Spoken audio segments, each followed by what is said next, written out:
Bonjour tout le monde. Aujourd'hui, je vais exposer tout simplement, ça se trouve être un entretien avec M. Lucien Cerise, auteur de Gouverner par le chaos, sur le thème de la surveillance et de la manipulation des masses. Ça se passe en France, cette chose-là, et je pense que c'est très intéressant de pouvoir comprendre ce qui se passe là-bas. Et n'oubliez pas que ce qui se passe au Québec, c'est exactement pareil. Parce qu'ici, au Québec, on est une copie conforme de la France, ici. Donc, je vais passer tout de suite à l'enregistrement, puis éventuellement, je pourrais faire éventuellement un commentaire là-dessus, mais je crois qu'il faut garder ce texte-là et cette vidéo-là et la partager parce que je crois que c'est très, très important. Allons-y.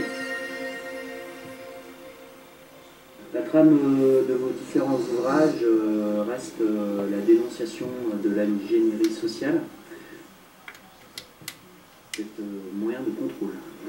Alors l'ingénierie sociale, en une phrase, c'est la modification planifiée du comportement. Cela consiste, du point de vue méthodique, à considérer le comportement comme un objet. C'est pour ça qu'on parle d'une ingénierie. Un objet un peu comme une architecture, hein, c'est-à-dire qu'il s'agit d'objectiver le comportement d'un sujet, hein, donc on objective un sujet qui peut être individuel ou collectif. Donc déjà ça commence mal en un sens, c'est-à-dire qu'il y a déjà un effet de réification, un effet de chosification du vivant et de la subjectivité. Le problème c'est que ça marche. Donc on ne peut pas faire l'impasse là-dessus et se contenter de dire c'est pas bien, je veux pas voir, voilà. Donc il faut s'informer sur ces techniques de manipulation, hein, pour dire les choses avec un terme un peu plus courant. Pourquoi parler d'ingénierie sociale? Parce que on analyse ce qu'on appelle la manipulation, mais à un niveau d'expertise et de précision qui est quand même assez impressionnant. C'est-à-dire que, bon, alors je résume, enfin je donne un certain nombre de pistes et de réflexion dans mon petit livre, là, Gouverner par le chaos. Donc ce sont des techniques de contrôle social, de contrôle du psychisme, qui sont relativement peu connues du grand public. C'est plus subtil que simplement de répéter un message. On est au-delà du conditionnement pavlovien. Ça procède, ça joue sur les chantages affectifs, sur la culpabilisation, sur tout un tas de techniques comme ça qui ont été étudiées au fil du XXe siècle et qui sont appliquées en politique. Et pas seulement en psychologie. C'est-à-dire qu'en fait, c'est appliqué dans le management, dans le marketing, dans toutes les sciences de la gestion, dans la sécurité des systèmes, et en politique également. Et c'est aussi pour cette raison-là qu'on ne peut pas faire l'impasse sur ces méthodes-là. C'est pas simplement des applications locales professionnelles. Ça nous touche.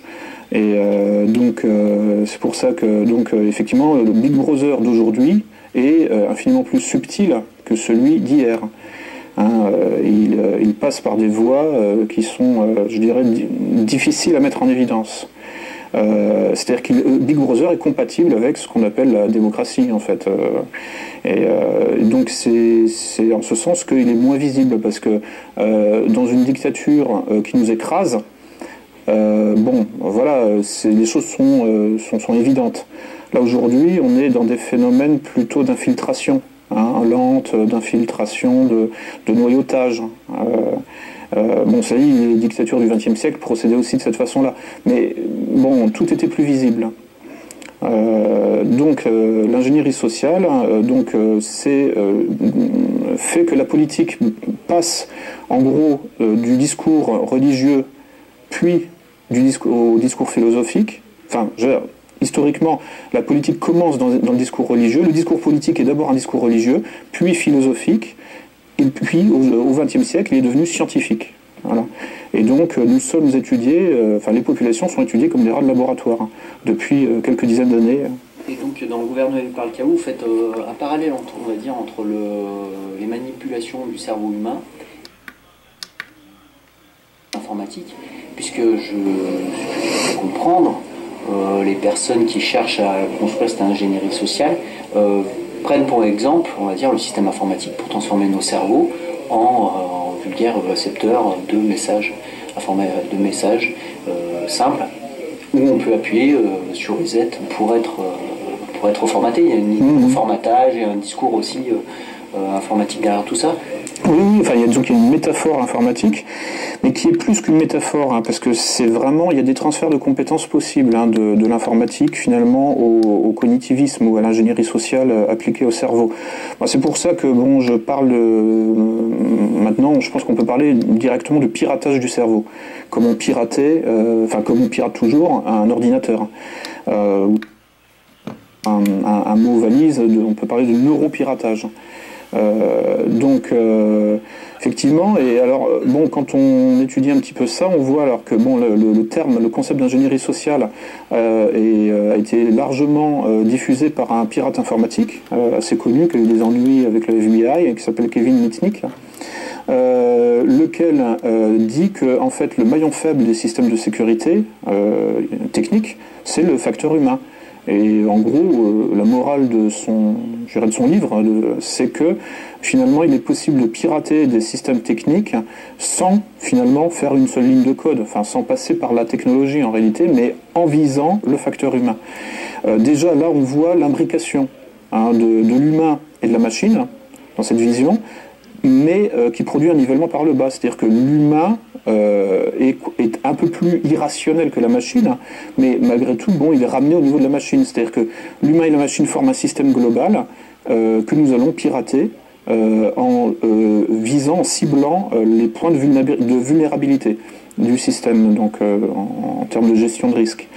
Or, il se trouve que ces points de vulnérabilité donc sont ceux que l'humain actualise en fait. Donc, d'où la notion de hameçonnage qui en fait vise en fait à produire la confiance donc à en quelque sorte jouer sur la crédulité, sur les rapports de confiance. Et voilà.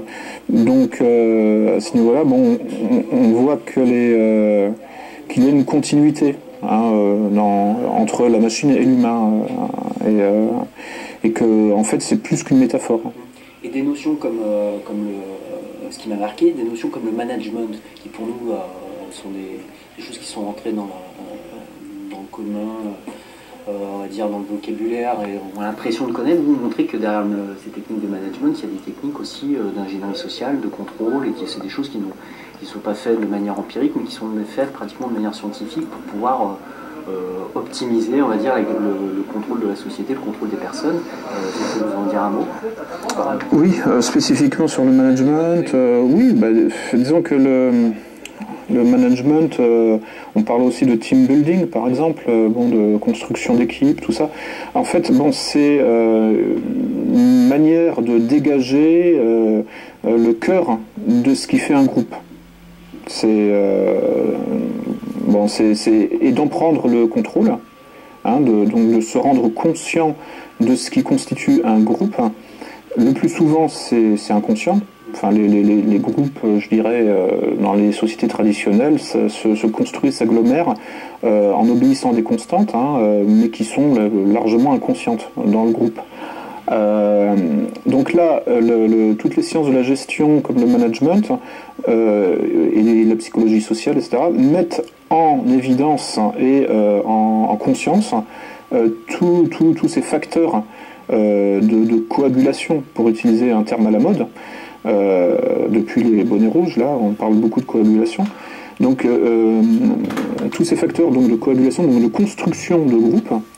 Mais alors, le danger, entre guillemets, avec ce genre d'approche, c'est qu'une fois qu'on connaît les techniques de construction des groupes, on connaît aussi les techniques de déconstruction, par définition. Et donc, on sait aussi comment dissoudre un collectif, on sait comment exploser, comment atomiser les collectifs, les groupes, les sociétés.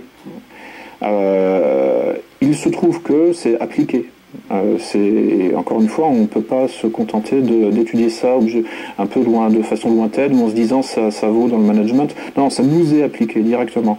Quand on s'est repéré toutes ces méthodes-là, on les voit appliquées au quotidien. Et par rapport à cette idée de déconstruction qui vient de la French Theory, Deleuze, Foucault, tout ce qui vient avec, est-ce que vous pouvez faire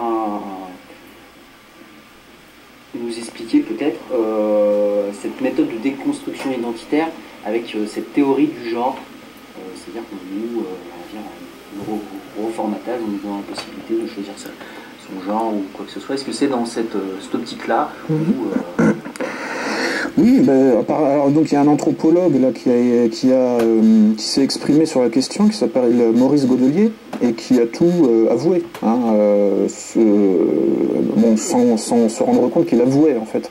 Alors, qui est Maurice Godelier? Donc c'est un ancien assistant de Lévi-Strauss, qui doit se retourner dans sa tombe. Lévi-Strauss a montré dans son œuvre, notamment les structures élémentaires de la parenté, quelles étaient les structures élémentaires de la parenté. Voilà, c'est le titre du tout. Godelier, donc, a bien étudié la question. C'est un vieux bonhomme, maintenant, il connaît le sujet sur le bout des doigts. Et donc, quand on étudie comment la parenté et comment une société se structure, puisque toute société humaine est fondée sur une structure de parenté, une parentèle, ce qu'on appelle le complexe d'Oedipe, c'est-à-dire en fait tout le système de transmission d'une génération à l'autre selon un schéma hétéronormatif et aussi différencié au niveau des générations. Donc une fois qu'on connaît tout ça, on sait comment faire pour déconstruire les systèmes de parenté, donc déconstruire les sociétés. C'est en attaquant l'Oedipe. Voilà. Enfin, ce que Freud a appelé l'Oedipe, en faisant écho à la mythologie grecque, qui montre que, dans le mythe grec, justement les rôles, les places ne sont pas respectées. C'est-à-dire qu'il y a une confusion masculin-féminin et une confusion parent-enfant. La théorie, l'idéologie de la confusion des genres vise à produire un effet de désœdipianisation globale en déconstruisant justement ce système identitaire à 4 places, donc masculin, féminin, homme-femme et parent-enfant, qui dessine une espèce de croix avec 4 places, quoi. Et donc là on a c'est pour ça que le structuralisme est un outil extrêmement dangereux quand il est appliqué en termes d'ingénierie sociale. C'est pour ça qu'il faut le connaître. C'est pour ça que Lacan a commencé à crypter ses discours à partir des années 60, ses séminaires, parce qu'il savait que c'était de la dynamite. Et voilà, et aujourd'hui donc on voit le résultat. Concrètement, ça va fabriquer, j'espère que non, mais qu'on va arrêter ça le plus vite possible, mais si ça continue comme ça va fabriquer des générations de psychotiques. Est-ce que le modèle, ce serait pas un modèle, on va dire, mutant, voire même ce qu'on appelle modèle mutant, quoi, un modèle de gens qui sont fabriquer des hommes animaux, on va même au-delà, science-fiction, c'est-à-dire déshumaniser l'homme et passer à autre chose, quoi. Voilà, après... si tu veux répondre. C'est bien ça. En fait, le but, c'est d'en finir en fait avec les identités, quelles qu'elles soient. Et là, en fait, quand on attaque directement la matrice de toute identité possible, c'est-à-dire l'Oedipe, on attaque le cœur donc de l'identité humaine.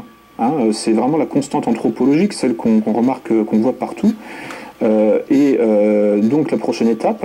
Une fois qu'on a liquidé l'humain, c'est même pas en quelque sorte, c'est vraiment ça, on peut commencer à le combiner avec d'autres espèces. Voire combiner ensuite des espèces animales et végétales, ou combiner en fait du vivant et du mort aussi. Allons jusqu'au bout, quoi. C'est-à-dire en fait, je pense que, à mon avis, il y a la mode du zombie là, depuis quelques années, il y a des défilés de zombies. Tout ça, c'est pas du au hasard. L'idée, c'est d'accoutumer les populations à l'idée qu'on n'est pas vraiment en vie. Nous ne sommes pas, finalement, on n'est pas si en vie que ça. Voilà. C'est en quelque sorte une espèce de fabrique du consentement à la mort. ou un état liminaire en quelque sorte entre la vie et la mort. Et puis c'est fun, c'est cool, on fait des parties, des zombies parties, j'en sais rien. Bon, voilà, donc tout ça procède d'une même intention, c'est-à-dire en fait d'une société de l'indistinction qui se met en place. Sauf pour ceux qui pilotent le système, évidemment, qui eux, bon, resteront, je dirais, préservés de tout ça, évidemment. Autre question, vous avez développé une idée que vous cherchez après sur Internet en accumulant des preuves que le vote du mariage pour tous, qui a été signé l'année dernière, était illégal. Vous pouvez nous en parler? Oui, enfin, en fait, bon, donc le vote Taubira ouvrant le mariage aux homosexuels, en fait, n'a pas été voté, en réalité. C'est-à-dire qu'il y a eu des fraudes pendant... alors, donc je récapitule, donc bon, c'est une loi complexe, hein, c'est-à-dire que c'est un peu comme... qui a été votée en plusieurs parties. Donc il y a eu une séance plénière, mais il y a eu aussi des séances sur des articles ou sur des amendements. Donc il y a eu deux séances, notamment la séance du 3 février et la séance du 5 février, où des fraudes électorales ont été constatées. Si les parlementaires votaient avec des urnes, on parlera du bourrage d'urnes. Là, en l'occurrence, ils votent sur des boutons, sur des petits boîtiers. Donc Christian Jacob aura fait au moins une bonne chose dans sa vie, c'est de le signaler publiquement dans l'hémicycle. Ça a été enregistré en vidéo. Hein, c'est la chaîne je sais plus le nom là de la bon, de toute façon c'est LCP donc qui a diffusé ça. Et ça a été aussi enregistré par écrit, hein, dans les comptes rendus de séance de l'Assemblée nationale. Donc c'est lisible. Et ce que Christian Jacob signale n'est pas démenti par les présidents de séance, qui sont donc le 3, je crois que c'était Bartolone, et le 5, c'était Sirugue. Et ils disent pas non, ils disent oui, en gros, on l'a vu aussi, nous aussi, il faudrait arrêter. Voilà. Donc manifestement, et puis quand on fait le décompte, alors il y a quelques articles, il y a un article de europe1.fr et puis un article de Nouvelles de France qui l'ont aussi qui ont répercuté l'information. À part ça, bon, là depuis un an, il n'y a pas beaucoup de monde qui en parle. Bon, moi j'ai fait quelques articles. En discutant avec des gens, avec des amis qui avaient des compétences en droit, ils m'ont appris un truc hallucinant. C'est qu'en fait, en 1987, il y a une décision jurisprudentielle du Conseil constitutionnel qui autorise les fraudes. Sous certaines conditions, cette condition, c'est que le résultat truqué n'aille pas dans le sens prévisible du vote. Bon, c'est un tour de passe-passe, ça. Hein. Ça revient à dire qu'un match truqué, finalement, n'est pas truqué si celui qui gagne, en gros, si on fait jouer le Brésil contre les îles Féroé et que le Brésil triche, en fait, malgré tout, il a gagné parce que, a priori, à vue de nez, on se dit que le Brésil va gagner quand même. Voilà. Bon, évidemment, c'est du... Alors, pour le football, c'est peut-être normal, mais non, ça passe pas. Je veux dire, on a truqué. En outre, de toute façon, l'argument de Massus, c'est de poser la question, si il était prévisible, hein, à vue d'œil, que le vote irait dans un sens, pourquoi les gens qui étaient majoritaires à vue de nez ont-ils triché malgré tout? Voilà, donc c'est peut-être parce qu'en réalité, ils n'étaient pas majoritaires. C'est la question qu'il faut poser. Maintenant, il faut avoir les chiffres complets, etc. Ça, je ne sais pas où les trouver. Malgré tout, bon, ce qu'il faut absolument maintenant claironner le plus fort possible sur tous les toits, c'est que les séances, enfin le vote de deux séances a été truqué, qu'il y a eu des fraudes. Quand un match est truqué, on l'annule et on le rejoue. Voilà. Donc, la loi Taubira n'a pas été votée. Il faut la revoter, y compris sur les deux amendements, enfin sur dans les deux séances. Alors après, on va me dire oui, mais la séance plénière, elle était régulière. Alors déjà, j'en sais rien. Maintenant, je dirais que la charge de la preuve, maintenant, elle est plus de mon côté, elle est de l'autre. Et de toute façon, je veux dire, une loi, c'est pas simplement une séance plénière. Je veux dire, là, c'est pas pour rien qu'ils ont fait des séances le 3 et le 5. C'est que sinon, à quoi ça servait de la faire? Il suffisait d'une séance plénière, et puis c'est tout. Non, ils ont fait plusieurs séances. Il y a eu des trucages sur deux séances, donc on recommence. Voilà. Donc bon, et alors c'est pas facile de faire passer l'idée, c'est tellement énorme que bon, j'ai l'impression qu'il y a des mécanismes cognitifs de déni de réalité chez plein de gens et voilà. Donc là, bon, je rame un petit peu entre guillemets pour faire passer cette idée.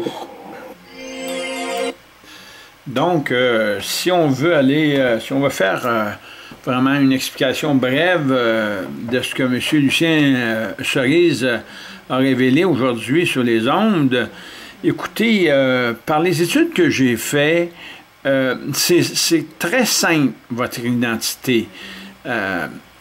Premièrement, il parlait du masculin et du féminin. Donc, dans un nom, OK, comme moi, mon nom, c'est Jacques, Joseph, Pierre-Antoine, de la famille Normandin. Donc, Jacques, Joseph, Pierre-Antoine, c'est masculin. Ça, c'est mon nom d'être humain, parce que c'est masculin, je suis un homme. Masculin veut dire un homme. Ça peut être Marie-Thérèse Françoise pour une femme, c'est féminin parce que c'est une femme. Mais Marie-Thérèse Françoise, si elle est Normandin, comme moi, je suis de la famille Normandin, Normandin, il n'y a pas de S à Normandin. C'est un nom d'entreprise, ça regroupe tous les Normandins de la planète. Normandin n'a ni genre masculin, ni genre féminin. Le numéro d'assurance sociale s'attache à Normandin. Le numéro du gouvernement qui identifie votre personne physique, c'est seulement lié à votre patronyme. On appelle ça une entreprise commerciale patronymique qui est soit le nom de votre père pour patronyme ou le nom de famille de votre mère qui est matronyme. Donc, un nom de famille, ça regroupe une société, un groupe, un clan social, ça regroupe plusieurs personnes et ça ne fait pas de distinction entre l'homme et la femme. La distinction entre l'homme et la femme, vous la trouvez dans votre prénom ou dans vos prénoms composés. Qui est vivant là-dedans? C'est votre prénom, c'est celui ou celle qui porte un prénom ou plusieurs prénoms. Normandin n'est pas vivant puisqu'il n'est pas ni masculin ni féminin. Vous comprenez? Normandin, c'est une entreprise. Il n'y a pas de vie là-dedans. Ce qui est généalogique n'a pas de vie. C'est le nom que vous portez, c'est-à-dire votre prénom ou vos nombreux prénoms. Et un prénom, c'est ou masculin ou féminin. Les gouvernements travaillent présentement pour supprimer éventuellement toute l'identité de l'être humain. Et ce qui arrive ici au Québec, entre autres, c'est que la mort civile qui avait été supprimée en 1906 dans le Code civil du Bas-Canada, c'est-à-dire après avoir abrogé les articles 30 à 38 du Code civil du Bas-Canada en 1906, a fait que les gens qui étaient tout simplement accusés d'un délit quelconque conservaient leurs droits. Alors qu'à cette époque-là, avant qu'ils suppriment la mort civile en 1906, automatiquement, quelqu'un qui était condamné à mort ou quelqu'un qui était condamné à l'emprisonnement à perpétuité perdait tous ses droits. Ici au Québec et au Canada, c'est Jean Chrétien et Pierre-Éliott Trudeau qui ont tout simplement rétabli la mort civile, mais en permanence par l'article 33 de la Charte canadienne des droits et libertés, qui supprime toutes les libertés fondamentales et la garantie juridique ici au Canada.